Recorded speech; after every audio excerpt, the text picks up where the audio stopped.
There we go. There we go.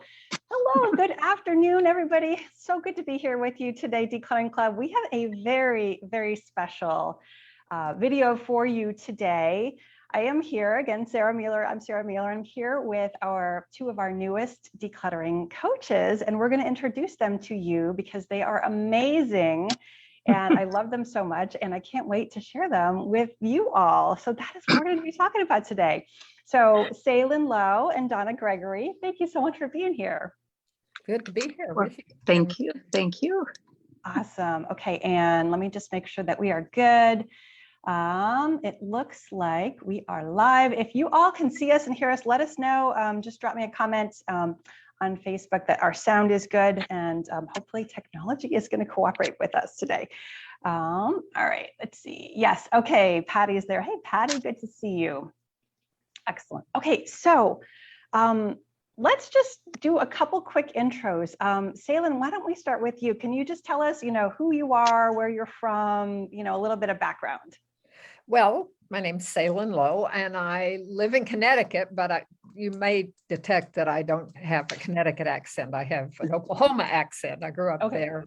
I've been a lot of different places, and I've done a number of different things. I was first in banking and accounting for about 16 years, and then I decided to go to seminary. And so I've been ordained for about 30 years now. So I'm a widow and live with my golden retriever.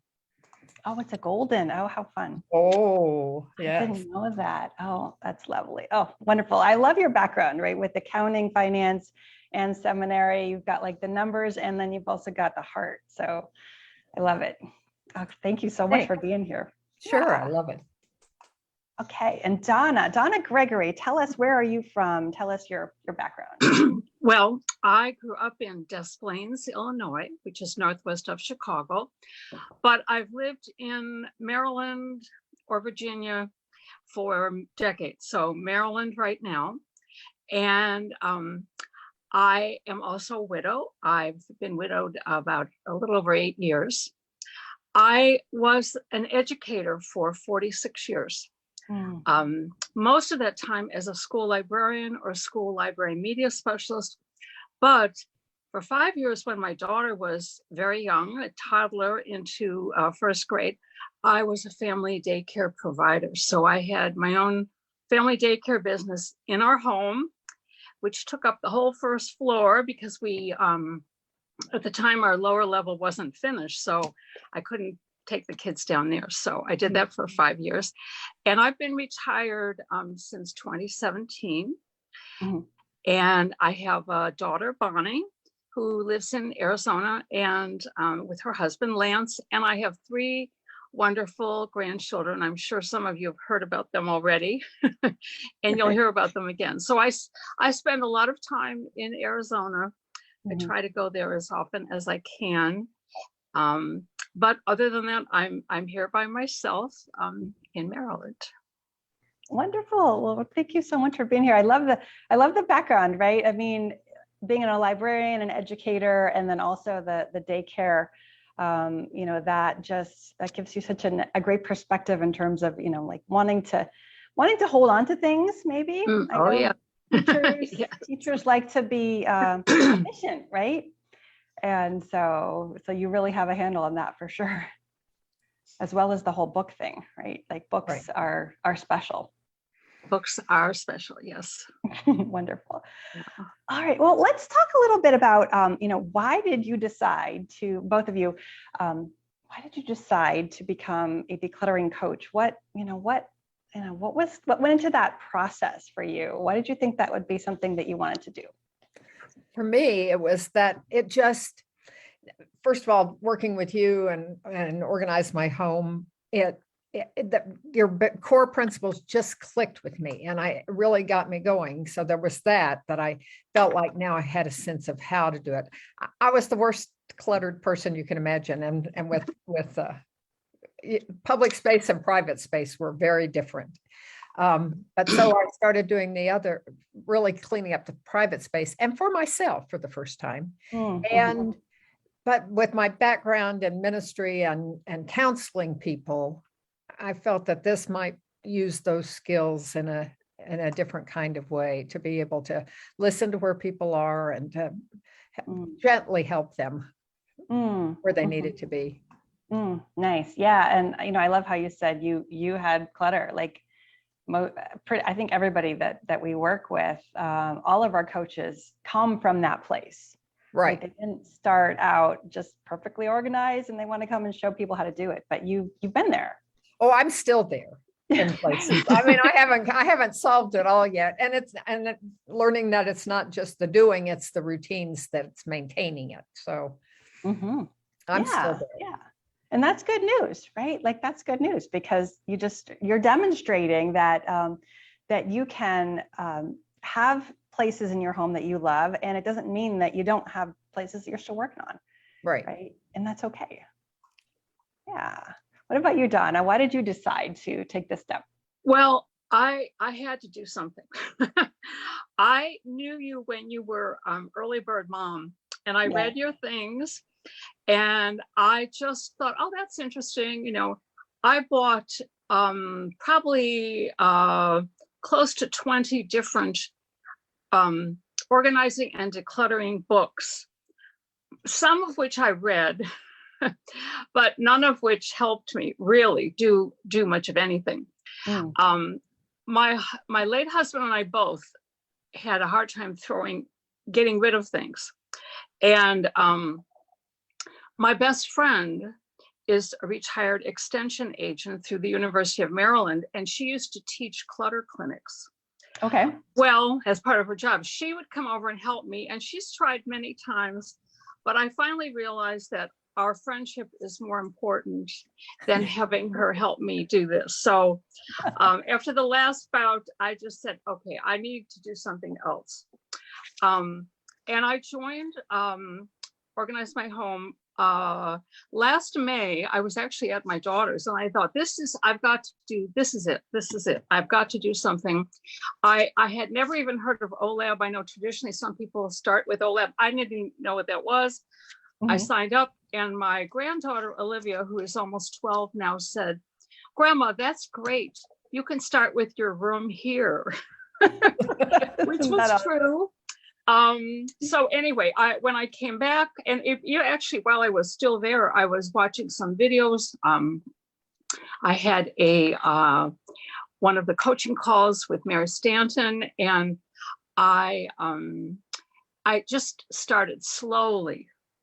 And when this opportunity came about to sign up for the coaching training, I thought, well, I'm not going to have a business. I'm not interested in that at the time. That's what I thought. Right.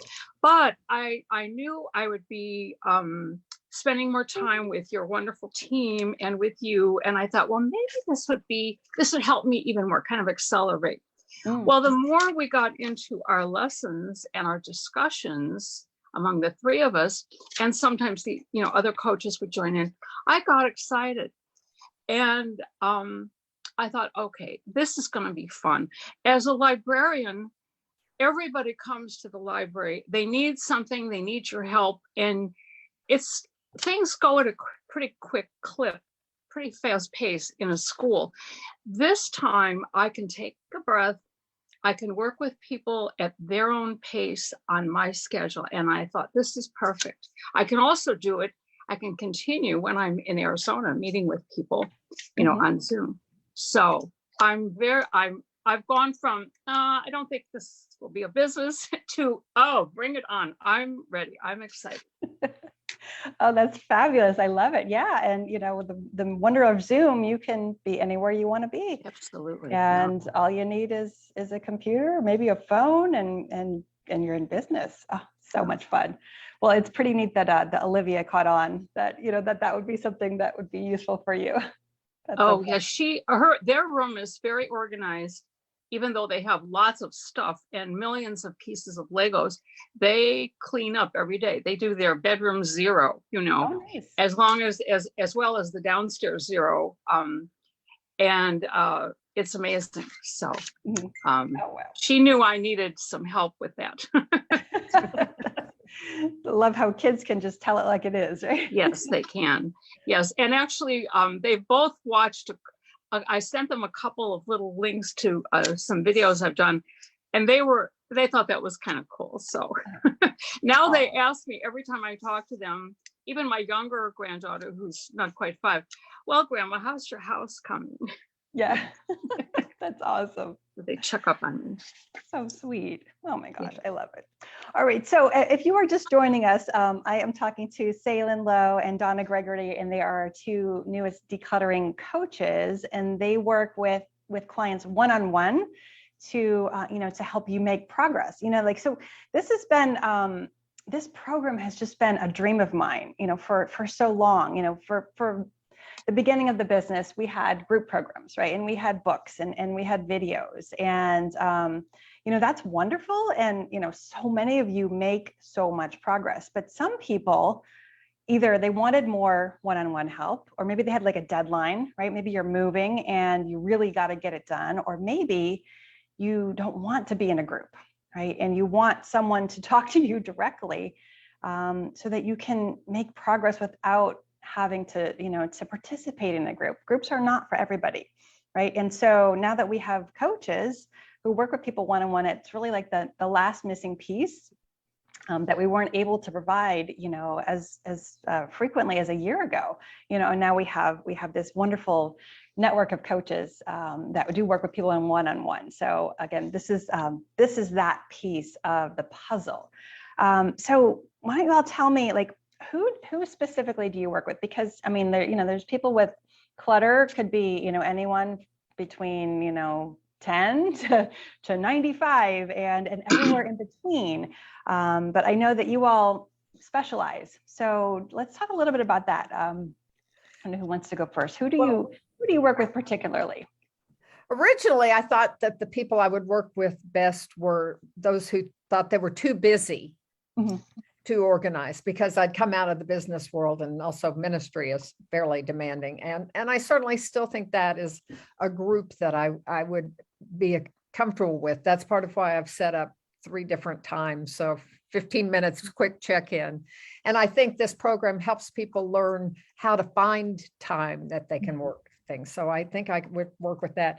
But I also realized, and part of why I called my website Decluttering Companion, is decluttering is a pretty lonely process. Whether or not you have somebody living in the house with you, they may not appreciate what you're doing. They may not understand why it's taking you so long. They may not help. But then a lot of people, I ran into doing some of the coaching calls that I've done so far, women who are just about in the same situation I am, and realized, that they're lonely too. I mean, and some of it, the loneliness is self-imposed because you won't let anybody in the house because it looks so bad. So that I didn't want to be like condescending to somebody. The companion is to be on the same level. Like I said, I'm still decluttering too. So that's kind of where I am about. Right. So you're the companion to kind of come alongside them. Right. And be there to give support. To encourage, yes. However, whatever works sort of best for them. I have different programs. So that's yeah. It is lonely, isn't it? I mean, like you said, whether you have other people in the house and they're not on board, or whether you are actually living alone, it's very common that that you may find yourself living alone, at some point in life. So I love that. And you don't necessarily want to admit to your friends that you're doing it because you've been so embarrassed about how your place has looked for the last 20 years. So having somebody you can really admit it to without judgment, and with, an understanding that it's not a quick process, and it's a complicated process emotionally. So.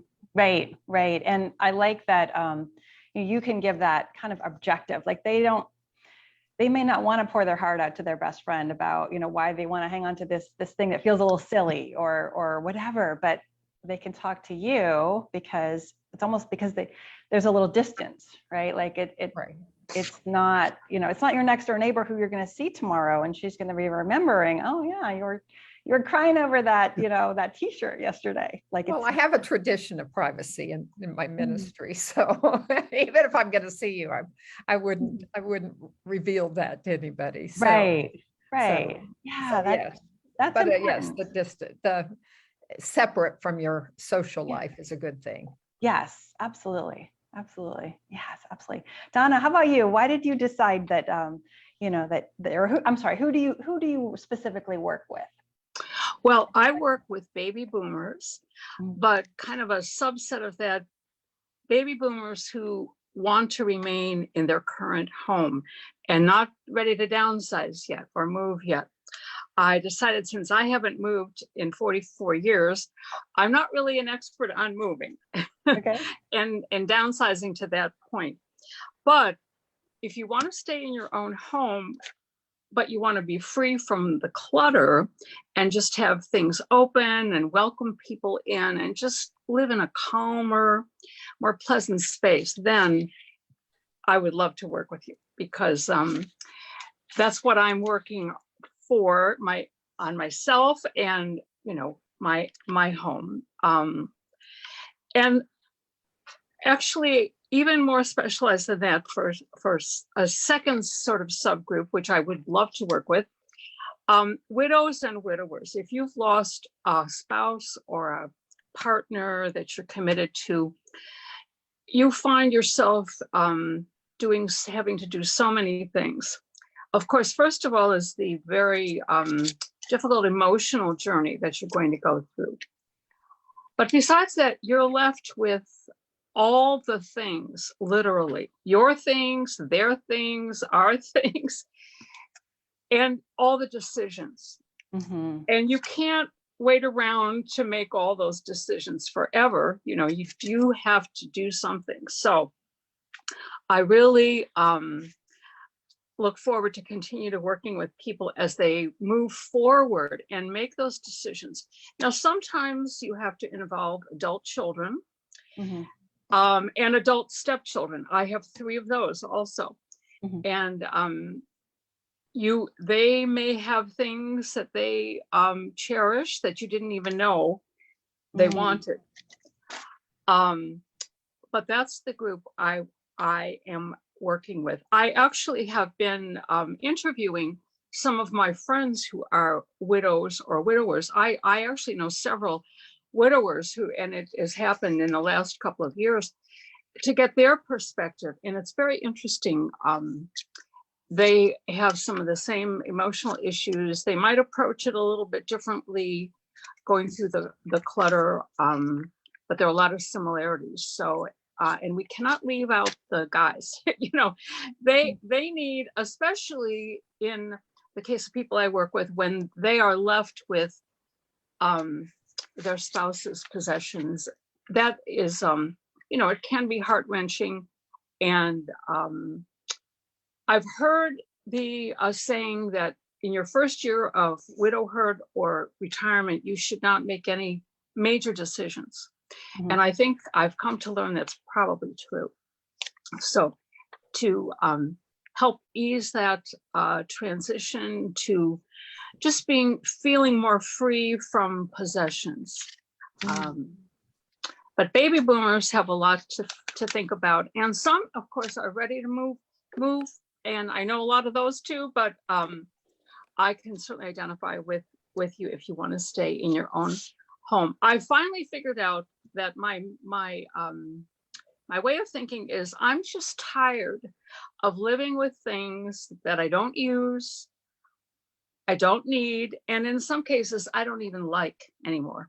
So Mm-hmm. I want to get things like that out of my home, and I want to help other people do the same.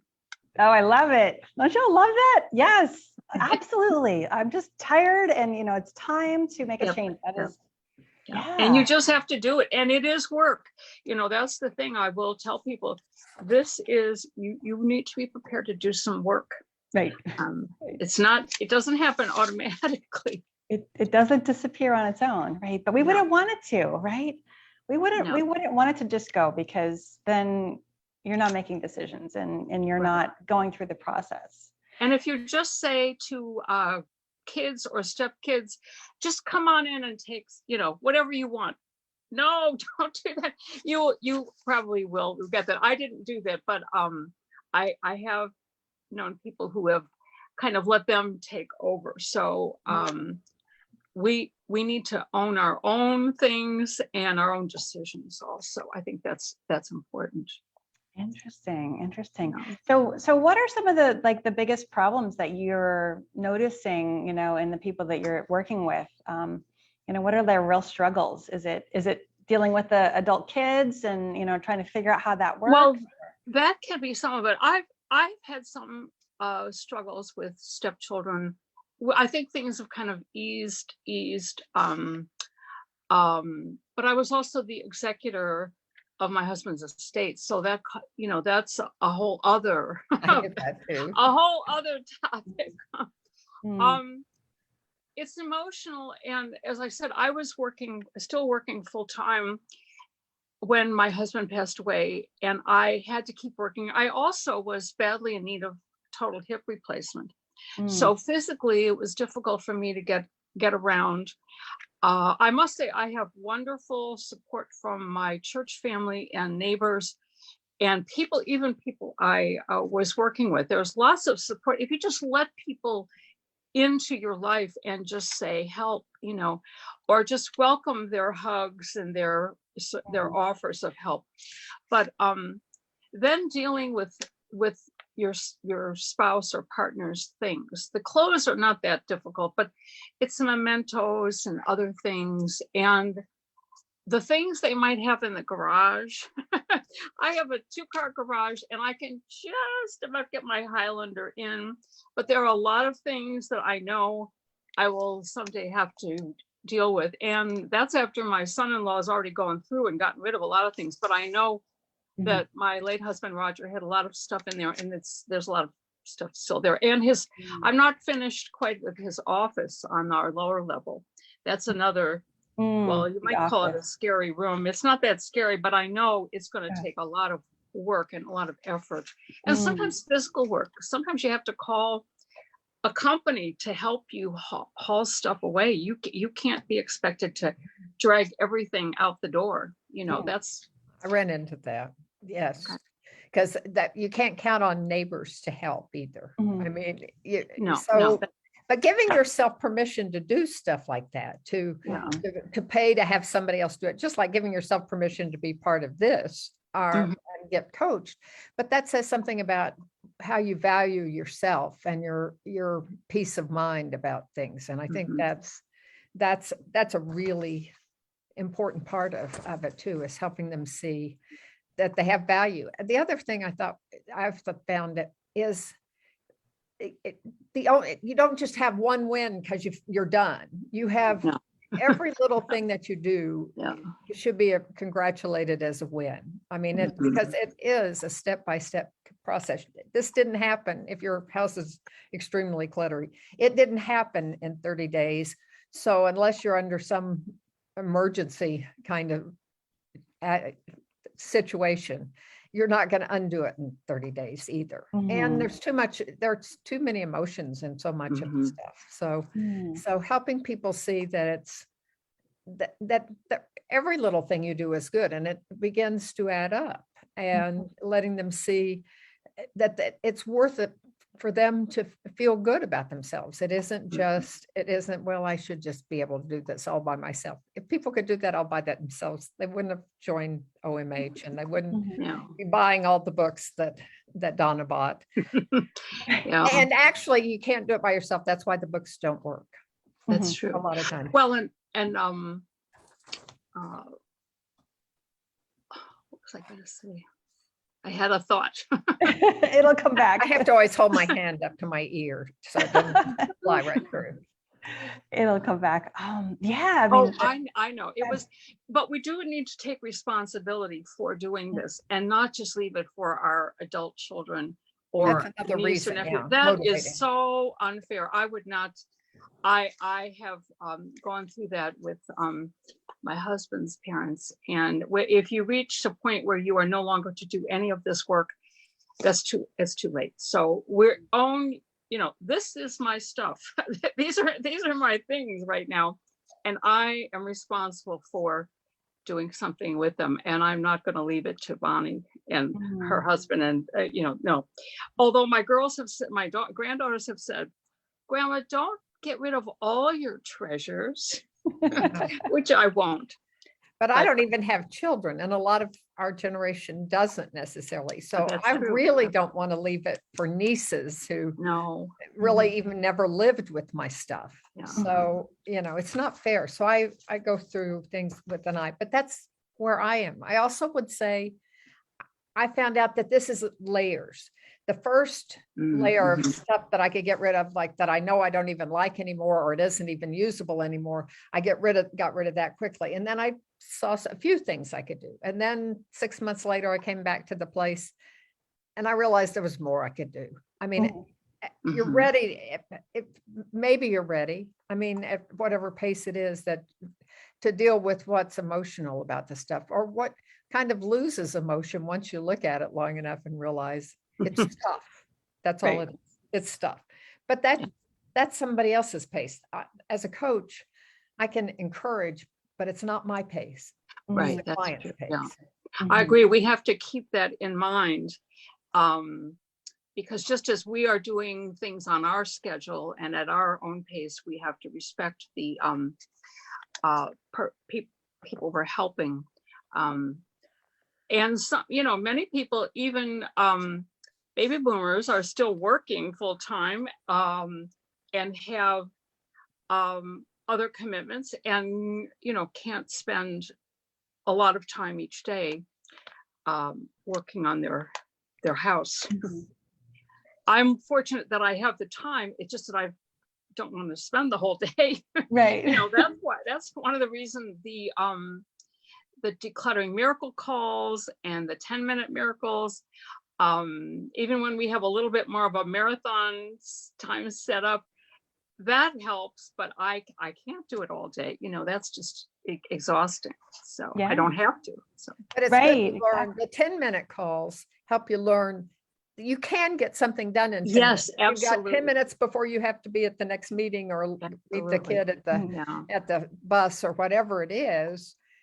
You still can use that time. I've learned, so while my coffee's making, I can get close to kitchen zero.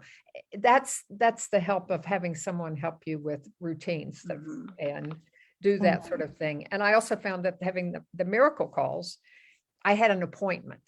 At 7:00 on Monday evening, there was going to be a miracle call. And for an hour, I would stick with it. Even if I didn't say much, I heard people. And I thought once I'd tuned in, I kind of felt like I had to stay for the hour. You don't really, but it made me keep at it. And I think that's the value of the coaching a little bit. I don't think coaching will be as much for them doing at that time, because that's not necessarily a good use of their time.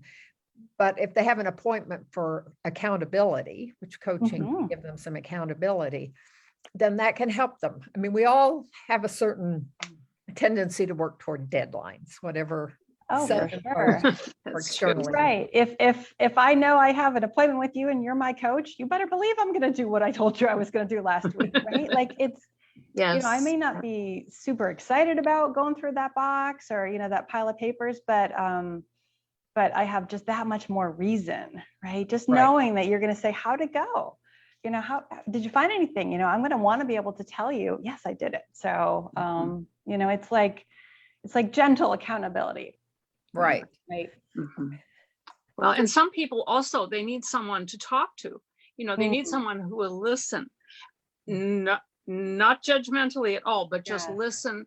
And even if they need to vent about what's going on and what they're dealing with, that's part of it also, is being there and listening and acknowledging and giving them some validation. Yes, you're having a rough time. This is hard. This is not, if it were easy, as Salem said, we wouldn't be in this pickle to begin with. Everything would be put away, but it's not. But it's the personal touch that really helps. It validates the emotions, and even if it helps a client get past some of the emotions that recognize that we've all had stuff that had emotional significance to us and still do. I mean, if Mhm. you're a human being, you have something that has emotional significance, but that's okay. And then, but maybe there's another way to accomplish that and not have it be an obstacle to your getting a space that you can use and you feel comfortable and that you can welcome people in so you're not so lonely. Mm, Yes. And those absolutely. people include the service people that you need to call when something breaks down. I know. You know, imagine that you don't even want anybody going down to your basement to look at the furnace. Well, you know, if the furnace or the air conditioning system breaks down, you need some help. Right. And I found most of those people that I worked with, they're not judging. They're not judging because they're there to do a job and they've seen it all. Mhm. So mine probably was not the worst, but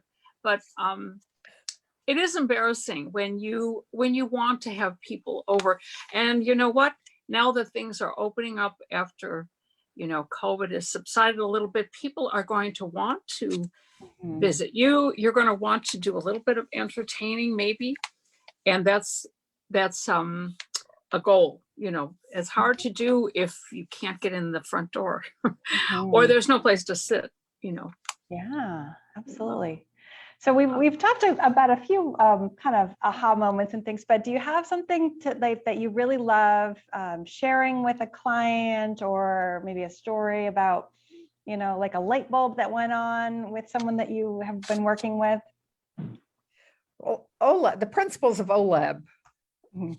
really made the light bulb go on with me. And it's amazing, even people who've been and organized my home and in the membership, having that refreshed, that it doesn't make it real complicated, so you can start seeing small wins and doing that. And then of course we all use the term kitchen zero, so explain. And then like Donna said, in her grandchildren who have bedroom zero, and I have bathroom zero and closet zero. But learning, helping people with the routines, but it's just so, I just feel so good when I can have someone see that they're really doing a good job, that Mm. they don't feel like they are because it's not done. But done is a 4-letter word, and it probably will never be done.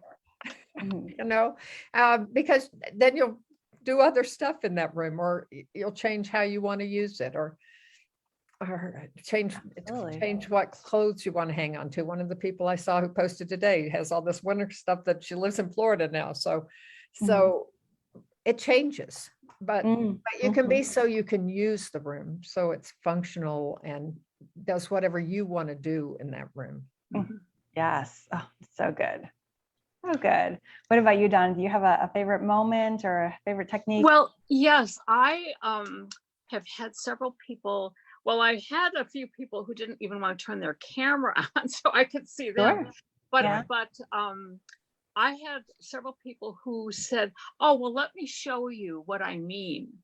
And either they turned their uh, iPad or whatever around, and I could see, and kind of gave me a panoramic view of the room, or they took me into the closet or the storage area. And that's huge because they were trusted, even though they didn't know me very well. They knew me enough that they knew, and with the reputation of this group, that they could trust me. And I wasn't going to post, "Oh, wait till you should have seen such and such," you know, which definitely is not something Right. I would ever do. But for someone to share that, to say, "Okay, help.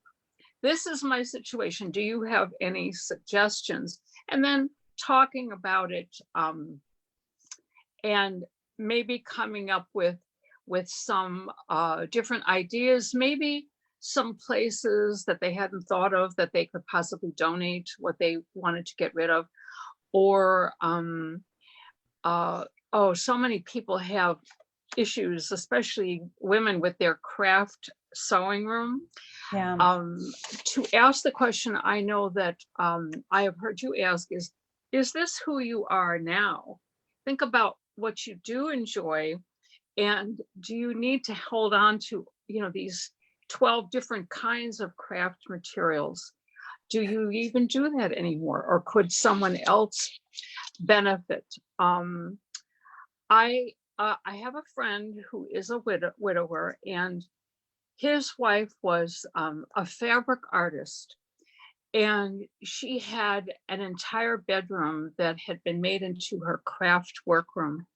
He built custom shelves for it, and she made just stunning quilt wall hangings and other things. And when she passed away after, I guess it was just about a few weeks after her death, he invited her friends, her quilting friends over, and they helped him over several visits go through the fabrics and the yarns and all the things she had. And they each got some things they paid for, and some things he gave to them.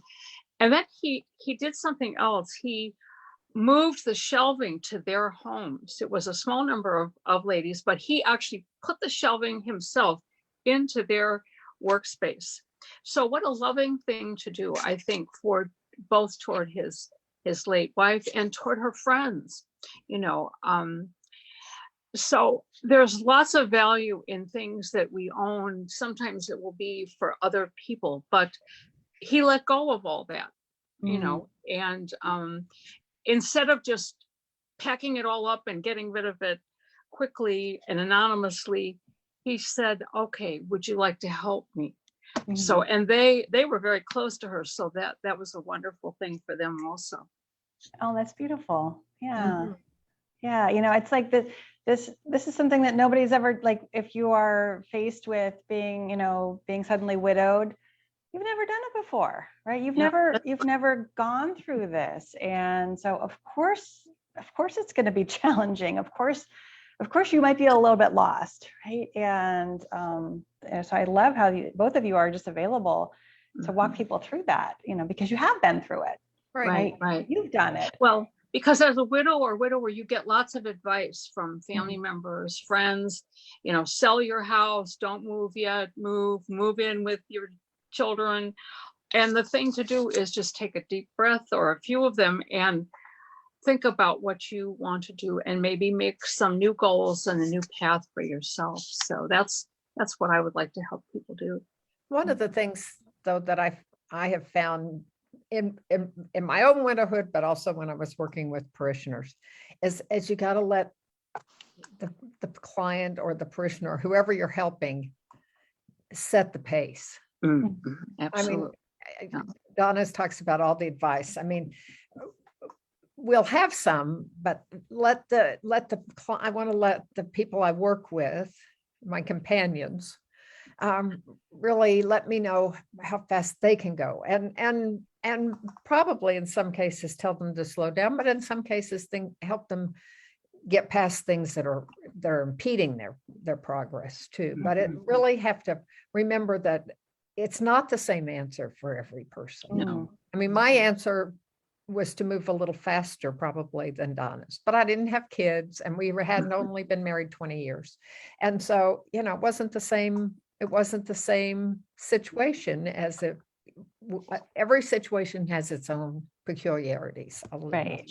And you know, we don't know what's right for someone else, but what you all do is you offer options, right? And you can ask questions, right? Questions are frequently so much more useful than answers, right? If you ask someone a question, then now they get to decide what they want to do, you know? So that's like, I see that as being such tremendous value, that you can see things maybe in a different way, and then you just give them, okay, you know, here's some ways to think about this, right? One thing we were reminded in the training was, you know, it's not our decision what you do with the stuff. It's your decision whether you want to keep it, your decision whether you want to give it to someone you know, or donate it someplace else, or just trash it. Sometimes that's the best thing to do, because you don't have the energy and emotional wherewithal to kind of keep dealing with something. So as much as it may seem like it's wasteful in some ways, sometimes you need to unburden the emotional, or just you don't have the energy to do all the good things that you could do with something. It's okay. Maybe you just throw this away. That's fine. Well, and I think sometimes people need permission to make decisions, to say, okay, I'm going ahead, because they may be getting conflicting opinions from family members, from friends, from coworkers, and like, you should be doing this, you should do, well, I think you should do that, and no, you don't have to do all those things, but you are able to say, well, thank you for that advice, but I think I'm going to think about it for a while, and I'm going to do what I feel is best for me. Yeah. Absolutely. Absolutely. All right. We have a couple comments here. Thank you so much for being here, everybody. Let's see. Lynn says, I live by 10 minutes. It's how I get everything done. Yes, absolutely. Teresa says, I love the perspective these ladies have. Thank you, Teresa. Yes. Brenda says, Donna, it sounds like you are exactly what I need. Oh, good. I put the link we have a page where we have all of our coaches listed. It is declutteringschool.com/network, right? So you can go to that link, or you can click, if you can find the link above this video, you can go and find and then connect with Donna and Salem, and also all of our other coaches. But we highly encourage you to reach out, say hi, connect, maybe have a call, see how it's going to work out, because they're available for you all. Let's see. We had a couple more questions. Lynn Ellen says, 4-letter word. Donna's a 4-letter word. I love that. That's a good one. Okay, Joyce is asking, what is the principle you mentioned? I think she's talking about the Olab principles. And you all both could teach on Olab. Do you want to say a little bit to that, Salem? Well, it's the 5 print, it was a rush thing. That was the week. Again, that was because it wasn't a big commitment initially. So I liked it for that. But that's like with like, and labeling things in containers, and white space, something I haven't seen in my closet in a long time. So I told her I had work to do, and constraint. So I always have to kind of, constraint is the one that I have trouble remembering. You got them all. Yeah. But I think those apply. Then there are other things if you do Olab 2.0, or but a lot of it's just thinking where you are right now. It does help as a coach for me to have something that I have seen work a lot, but it still doesn't make the decision about any particular item. It just says, here are some ways you might help yourself. Maybe you could just, you can break it down into small things. That was always my best thing as a parish minister, was helping people come up with finite jobs, instead of saying they're going to get it all done every month or something. Just what could you handle? And so I think that will be one of my strengths with coaching too, is let's start with this little job. What would it take to do this small piece of whatever it is you're doing, of cleaning the kitchen counter or going through a closet? What's one small thing you could do? Break it down into bite size. And you'll use some of those basic principles, or some of the others, but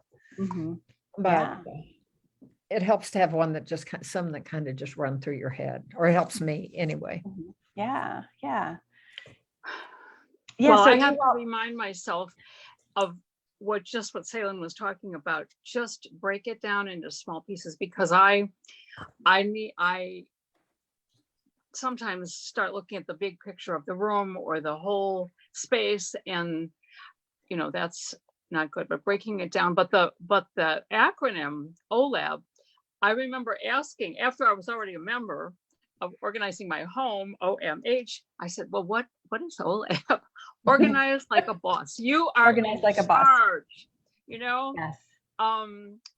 Yes, you have the job. You can also gently delegate some of the things, but you're the boss. And I remember when my brother Joey was very little. We were all a lot older than him, and his mantra was, "You're not the boss of me," because we were put in charge of him sometimes. But you are the boss of this project. That I agree with Salem. It's a long-term thing, and we're both on that journey. And some of the coaches are still on we're all on the journey. Some are a lot farther along than others, but you're the boss. You're the boss. Yeah. Absolutely. And so you will have tools, right? Mhm. Someone can come and tell you their problems, and you will take the tools out of the proverbial tool chest and, give them the tools and show them how to use it. But at the end of the day, we're all about giving people back their power, right? Yes. Because they are the boss and we want them to be. So. And this method works. Unlike a lot of those books, which I probably should declutter and just donate, and we have people posting all the time. This works, this is what I have here. Look at this. Here's a picture. I just took this photo, and this is working for me. Yes. So sometimes with astonishment, I think sometimes we're, a lot of us are surprised with this, I'm making progress, Right. Because sometimes it seems really simple, right? It's like, wait, you mean all I have to do is this, Yeah. like all I have to do is this, and that's really going to help. And yeah, it does. But I think the difference is, again, the consistency, the accountability, right? Like you can read it in a book. You can read the instructions in a book, and it is not going to sink in nearly the same way it is if someone talks to you and if you show up with them over, every week. If you have a date to meet with that person, it is not the same as reading it, in black and white. It's just not. Right. Well, and you have people who really can understand what's particular about your situation. A book has to deal with generalities, usually. Right. I started to say in general, but usually. Yeah. So right. The book is not going to ask you questions and and say, well, did you try it like this? And And a book is not going to connect with you for 10 minutes to show you how, yes, you could do this. You can do a great deal in 10 minutes and just try it, Yes, absolutely. So good. Oh my gosh. Well, I can't wait to have people connect with you, more people connect with you. Again, declutteringschool.com/network to connect with Salin and Donna. They are available to work with you all one-on-one. They would love to hear from you. Ladies, it's been a pleasure. Thank you so much for being here. Well, thank you. Yes. I am just, I am honored. I love what you're doing. I think it's so needed. How many baby boomers are there? I mean, a lot of baby boomers, and they all have stuff. Yeah. And so the work that you are doing is so important in the world. And I know that your clients are just going to benefit so much from working with you. So thank you so much. Thank you. Good to be here. Thanks. Okay. Bye. Take care, everyone. Thanks for being here. We appreciate you being here, and feel free to connect with our coaches. All right. Have a good one, everyone.